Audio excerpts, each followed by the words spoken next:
All right. Looks like it's about that time, so we'll go ahead and get started here. There may be a few more trickle in. We'll see. So this is my last session of the day, but I'm pretty excited about this. I know Desmos was something when I was a principal that I saw math teachers start using in their classrooms, and something that seemed like a great tool. So this session is how to effectively use Desmos as an engaging resource in math classrooms. Mr. Benjamin Davis from, do you say Garrett County or Gerard? How do you say that? Now you got it right, Garrett County. Oh, okay, that's what I thought, but you never know. But I'll turn it over to him and let him take it off. All right. Well, thank you, Mr. Goff. So this is my second time doing this today, and I'm a lot less nervous this time than I was that first time going into it. So I'm more excited about it now. But yeah, like the title said, this is Desmos, an engaging math resource. I'm gonna go ahead and try to share my screen. And like I said in the first group, my district, we are fully invested in Google. So we do all the Google Meets. So Zoom is something I'm learning as I go. So I'm hoping everything is going the way I want it to. But just in case it doesn't, I do apologize for that. So can you go ahead and see my title screen up there? Yeah, you're good. Okay, good deal. Thank you. So like I said, this is Desmos, an engaging math resource, and I've highlighted and underlined and bold engaging because that's really what it is. It is something that I've been using every year I've been teaching, and more I get into it, the more and more things I find out it can do, and the more and more the students seem to love it. So if you don't know what Desmos is, just really fast, it is an engaging computer-based math resource. It is something that my kids, we do online. Every kid in my school has a Chromebook. And so every day we are on that computer doing Desmos. And it is a resource that gives me the ability to to assess students, to provide instruction, to just kind of do some fun team builder activities, to pretty much do whatever I want it to, but in a way that is exciting to the students. Like I said, I've been using this every year, and it started off, I did about once a week or once maybe a month. And the next year it turned into 2 or 3 times a week. And then this past school year, my district fully invested in the Desmos curriculum. So we are using Desmos every single day of the school year. And going into the year, I was a little afraid that would be too much, that the students would get burnt out on it, but that has absolutely not happened. I never hear the moaning and the groaning whenever I tell them to get out the computer. Usually I hear it on the days when we're not on the computer. So it is something that has a lot of lasting potential and can be used every day. Desmos, as a teacher, in addition to it being highly engaging, I think the next best feature it has is an endless supply of formative assessments. Every day, I'm able to give literally a dozen formative assessments in my class and use that information as I'm going. And the formative assessment types that show up on Desmos they go beyond just the traditional multiple choice or what's the supply me with the answer. I can do multiple choice. I can do true, false. I can do graphing kind of questions. I can insert a picture and have students mark up the picture, to show a correct location or an answer on it. You can do card sorts for your vocabulary or for your graphs, identifying images. You can do drawing pictures. You can do drag and drop. There's all sorts of different formative assessments that you can put in each lesson. Desmos presents itself as kind of like a slide presentation. Normally in one of my lessons, I'll have 14 slides. And in those 14 slides, I'll have at least 8 formative assessments that I'm able to use for a launch pad for discussions that I can pause the class and we can go over. It gives me data in that moment if I'm ready to move on or if I need to spend a few more minutes. And that is, as a teacher who values data, really, really something I enjoy. And then lastly, it is a tool that can be adapted to many different lessons and subjects. So in my sixth grade math classroom, we're using it for everything. Currently, we're doing decimal arithmetic, so adding, subtracting, multiplying, dividing decimals, and I'm able to use the computer still. Normally, I think that's a lesson that kind of lends itself more to, let's do some rote practice on pencil and paper, but the Desmos curriculum gives me a way to open it up, can open the concepts up to maybe a little bit more abstract thinking, to visualize this a little bit better than pencil and paper ever could. And we've used it for ratios. We're going to use it for geometry. It can be used for everything math related, but it can also be used for any subject also. I have a lesson that I'm going to pull up here in a little bit and ask the audience participate in, and so you can view it from the student perspective. But I've taken some slides from social studies, from an English class, from just a few different kinds of things, and I want to show that it's more than just a math. Well, it's geared towards math, no doubt about it, but it certainly has potential applications for many other subjects and classes. So if you don't care, if anyone in the audience would care to, go to this website. It's student.desmos.com.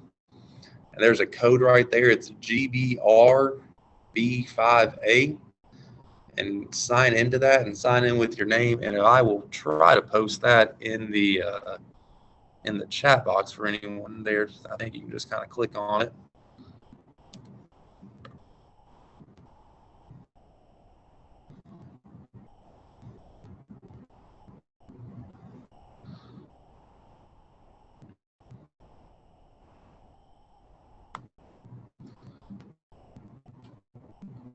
So on my end, whenever anyone gets signed in here, their name pops in and they have access to this very first slide right there. I can see the student access, what it looks like on the student slide. So the student logs in and they are presented with this first slide. And on this first slide, I have it saying, where were you born? Just drag and drop that dot to wherever you're from. And like everyone in my first class, we were all from Kentucky. I kind of imagine we'll see the same thing here. Anyone else in here? Or is it just me and you, Chase? Oh, there's someone. Hey, Susan. Okay, good. Thank you. So I'm here. I'm trying to log into the student Desmos, and it's asking me where I'm born. Is that what I should see? Where you're born? Is that what it said? Yeah. Oh, like with the map of the United States, right? Yeah. Oh, okay. Yes. That's the right side. I don't know what I thought. Yeah, that's right. Okay. Okay. So that first slide. So if you all can still see my screen, I have the teacher summary pulled up. So when a student logs in, I see their name on the left and I see the list of slides at the top. And on the blue box, I see right now a blue box on slide number 1 for Chase and for Susan. And that tells me that that's the slide that you're on. I see a blue dot in that box, and that tells me that you have at least done something on the slide. You've either completed it, you've moved something around, you've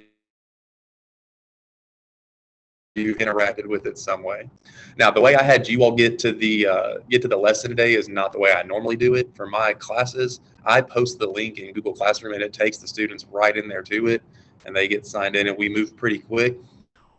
The Desmos lessons that we have are designed to go from bell to bell. So we're talking as soon as the student walks in my door, they get signed in. That first slide is usually their warm up, bell ringer. I have a few slides to review yesterday, a few slides for the actual instruction of what we're going to do today. The formative assessments are embedded in there, and then we have an exit slip. So typically these Desmos activities can take up a full 45-minute class. One thing too I like to do with the students is I'll use this pacing and this pausing option up here. So if I don't want students coming in and getting way ahead of me, I'll have them restricted that first screen. And so it pulls everyone back to screen, whatever I want it to be. And then I can open it up later as I go. Sometimes at the beginning of the class, I'll just pause it outright. And so as a student, it'll just say your activity's been paused. And it forces the students to look up at the front, listen to me, give the instructions, or kind of redirect our attention, start where we're off. Another thing I always like to do at the beginning of class, once everyone gets in there, is this anonymize button. I'll push that, and then it'll change everyone's name in the classroom to a famous mathematician or scientist, which is very helpful whenever we go into these classroom discussions and we talk about answers that are either right or they're wrong. It takes away the fear for the students of being wrong and then shown in front of the class that they're wrong. So instead of it saying Chase right now, you're either Lynn Conway or Mary Golder Ross, which really gives the students a sense of security and kind of increase that vulnerability to go out there and take a chance on what they're doing today. So it looks like we have the 2 dots on the first slide, so I can pull up the teacher view. And if I wanted to look at what either person said, I can just pull up a slide right here. We can look at Lynn, and they drug a dot, it looks like on Virginia. So what I'm able to do is show this up to this on my board at the front, pause the students so no one else is moving. We can talk about what we're doing. I could put another image up here. Usually in my math class, I'll do this for like the coordinate plane. I'll say like put a dot in quadrant 1 or put one in quadrant 4. And then we'll use this dot and I should see an overlay. That's the other option I have of everyone's dots where they are. And depending on the type of question I've asked and the type of activity I have going on, I should see a cluster of dots around the same spot, or I can identify some misconceptions pretty easily. So the pictures are a good way, I think, to start the class off. For what I've done today, I have taken slides from all over a bunch of activities. I tried to make it as non-math related as possible because I wanted it to expose or kind of display how much more it can do other than math. So the next thing I'll do is I'll unpause the activity, but everyone's still stuck on that first slide because I paced it. And now in the class, I would say, all right, I'm going to change the pacing and you want you all to do slides 2 and 3. So when you get done with slide number 2, slide on over, hit that button on the right to number 3. I'll give us 30 seconds, a minute to work this out. This shouldn't take us too long. Just want to show us what it can do. On slide number 2, we have these agree and disagree questions. We can drag and drop the point on that number line. I usually like to write a statement out there, like I understand what happened today, or I feel confident about what we've learned. And then the students have a chance to write in that statement at the bottom to say, kind of explain a little bit more what they're saying, to go in depth, and they'll hit that blue share with class button. And I think it should be set up to where if you have a normal class size of people, 10, 15, 20 students, a few different samples of the answers will show up on other students' screen for them to see what they've said. So in our case, it probably won't do that since just a handful of us in here, but for the students, it normally shows up. I like to go back to my summary, see who's done what. Can pull up the student view, go back to teacher and see specifically what people have said. On number 3, it's the multiple choice question, just something easy. What's your favorite day of the week? And as people fill in the survey, as my students fill this in, I get that graph to populate up. So it's a nice way to talk about if we have an opinion question, like what's your favorite day of the week, gives us something to discuss. If we have, a factual question, it gives me an idea of how many students in the class have this down pat. I also could have went to the summary page right here, and if I had changed the question type on number 3 to have a correct answer, instead of seeing a dot on the screen, I would see either an X or a check mark to let me know who's got it right and who doesn't. And then one other thing too is that even though I have anonymous mode on, if I came over to the screen and hovered over someone's name, it would tell me who that is. So if I notice that Chase isn't paying attention in class because he's on slide 1 and everyone else is on number 5, I can quickly see who that is without displaying it to the entire class. Go over to him and say, hey, come on, bud, it's time to get with it, or you're dragging your feet. So that's the first kind of little few things it can do. I'll make us go through 4 and 5 also. If y'all don't care to finish those, that'll show you a few more features for it. So just take another minute or two to answer those easy questions.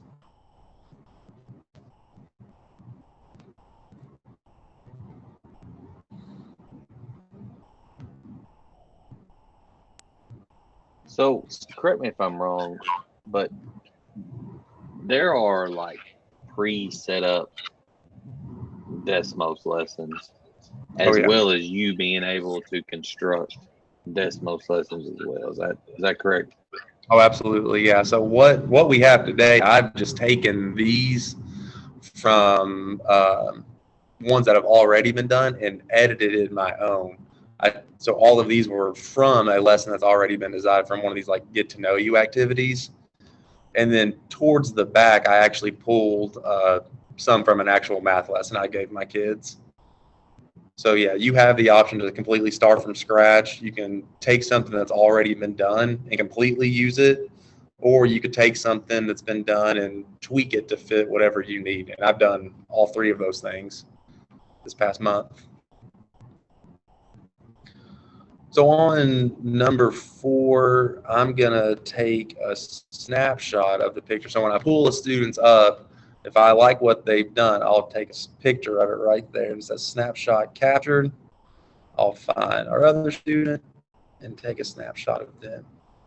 Now, if I have not paused you, like I'm not done, as I'm doing that, you all could go back and erase it. So normally when I'm ready to discuss it, I'll click on that pause button and it'll stop it. But if I'm not ready, that's okay too. But once I take a snapshot, what they've done is ready for me to show. In the snapshots feature at the top, I'll drag these two images next to each other and I'll present them to the class and use that as my discussion. I'm a big fan of my favorite no strategy, where I ask or I display 2 different or 3 different answers to a question and find the one that I like the incorrect response the best, and use the work that students have done to go over where they went wrong, what the mistake they made, or just a simple fix they can make to get the problem right. And the biggest thing about doing that for me has been making sure that anonymous mode is on. So I'm not calling out Joseph in front of the class. I'm calling out, Erica Camacho or some other famous mathematician. So no one in the class knows who's getting what right and who's getting what wrong. It really opens up the students to take a chance and try something.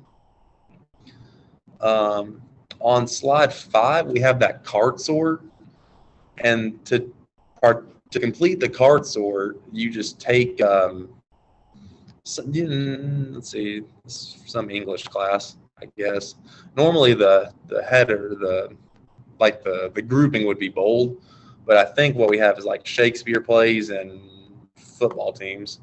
So what you would do is you would find one of the cards that matches that, drag it, drop it, and it starts to form a list. So I'll give you all just a minute to do that if you don't care, and then I'll show you what that looks like as far as the student in on correctness.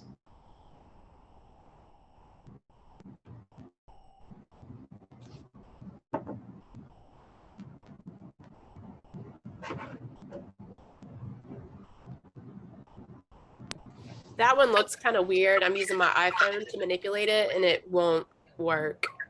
Okay. Just so you know, when I click on it, it disappears. So I don't know where it's going.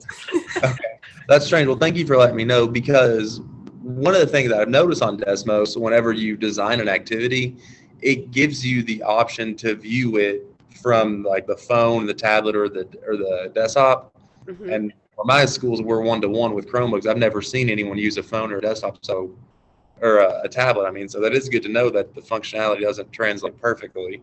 Yeah. Okay. Well, thank you. Yeah, no big deal. So I can click this button that says show correctness. And once I've done that, if the cards show up in blue, it tells me that that is correct. If the cards are gray, that means they've not been touched. And if we moved one of them around, if we took one off, it would be orange to let me know that's incorrect. One thing I found with the cards is that the students want to know if they got it right or they got it wrong. And there's really no great way for them to see that, because the options I have are teacher, If I have responses, if you're in the back of the class and there's 25 kids up there, it's hard to find your name. If I leave it on the summary, the same thing. I can't display everyone's name on the left and have that check show up.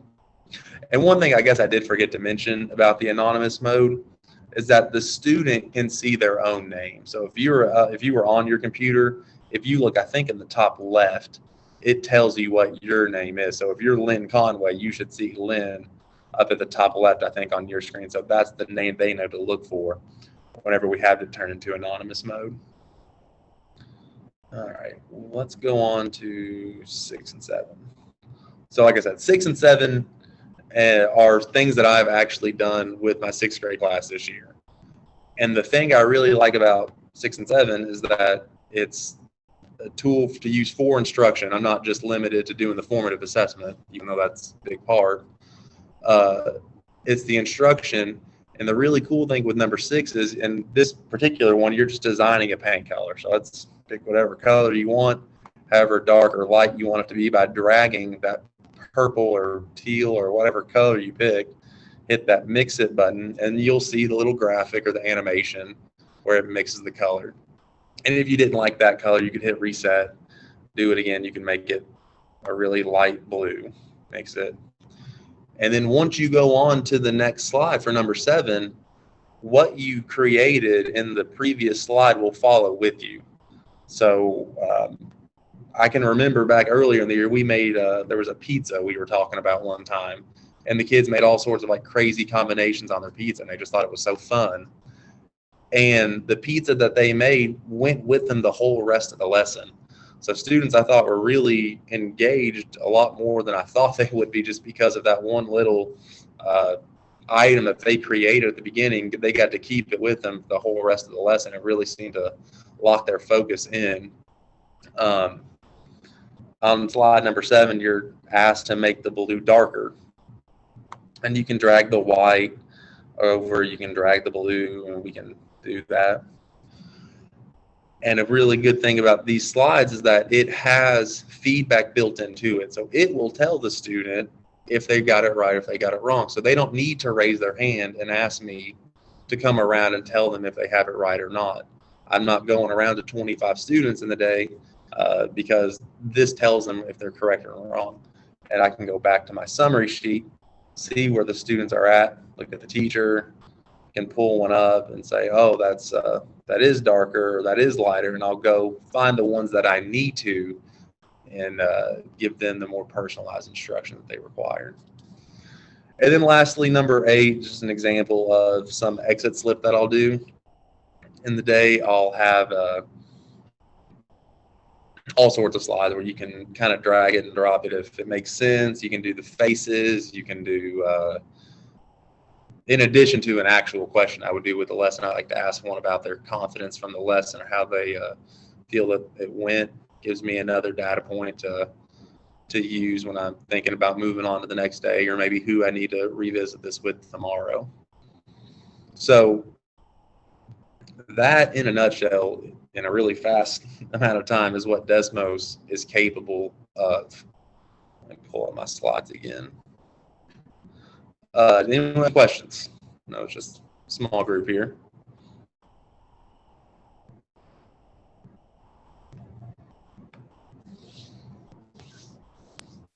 Thank you. I thought that was really entertaining and way better than when I took math in middle school. So thank you. No problem. Yeah, like I said, the kids love it. It's something that they enjoy doing, and it's definitely made my life easier now that we're doing it every day, because I'm not having to fight them all every day to get excited about class. So if you do think of any questions or anything you want to see, please feel free to email me. That's my school email address, or text me, call me at that phone number. I've been the one who's kind of embraced Desmos the most in my school, and a lot of the teachers come up to me and ask them to help edit a slide or to kind of take what they've made and adapt it, and it's something I enjoy doing. So if you do think of anything, please feel free to reach out to me, and I'll be here to help. But that's all I got. So thank you too for being in there and participating. It made it a lot easier.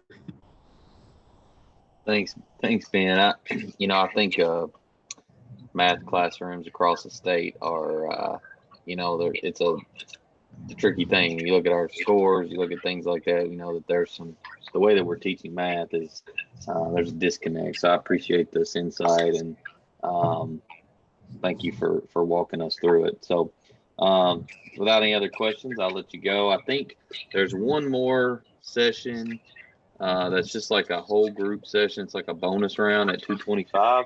You want to stay on for that? Otherwise, I think that wraps up the day. Please make sure that if you are going to leave, at the bottom of the grid, there's an EdCamp evaluation and feedback form. So make sure that you do that before you head out for the day. So thanks, guys. Thank you.